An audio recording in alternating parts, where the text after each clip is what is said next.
Yeah, Brandis, demand for the COVID vaccine is suddenly dropping, and as a result, states are requesting less than their normal allocations. This as there is still a large population hesitant to get the vaccine. Now, some of that might be political or the result of misinformation. Others are basing their hesitancy on fears of an allergic reaction.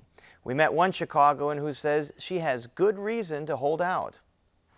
Chicago resident Donna Prestel says she wants to get the COVID-19 vaccine, but she refuses to at this point because of a history of allergic reactions. I have significant allergic response to medications and anesthesias. Prestel says she's allergic to polyethylene glycol, a compound found in both the Pfizer and Moderna vaccines. She says she's also allergic to polysorbate 80, a compound in the Johnson & Johnson vaccine. The CDC recommends that patients with those allergies not get those shots. It's life-threatening for me, and I'm not going to go take it unless there's significant medical support. There's a lot of nuance with allergy, and I would hate for it to be a misunderstanding of what exactly had happened in the past, and that result in someone who wants to get vaccinated missing out on the vaccine. Dr. Anna Wolfson is an allergist with Massachusetts General Hospital. She says those particular allergies are uncommon and recommends that patients get an allergy test before determining whether or not to get the vaccine.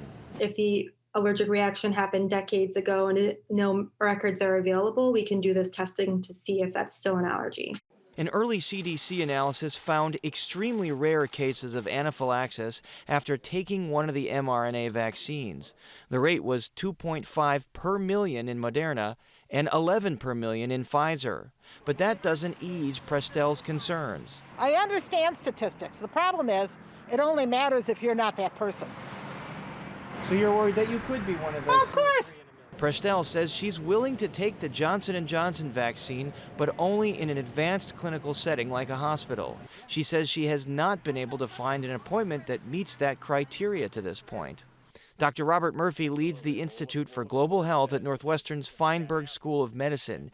He says there is far more flexibility to request a certain vaccine at a certain location now because of the current supply and demand situation. There is more vaccine now than people willing to take the vaccine. So, that those kind of issues where everything was so tight have really loosened up. And you can look around and find a particular place giving a vaccine, scheduled to give a vaccine on a certain day. Which should make it easier for Prestel to find an appointment.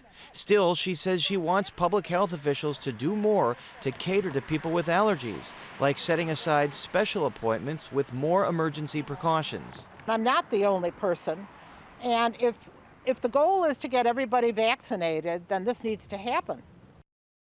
To this date, the CDC reports no known deaths related to the Pfizer or Moderna vaccines and 3 possible deaths linked to Johnson & Johnson due to a rare blood clotting disease.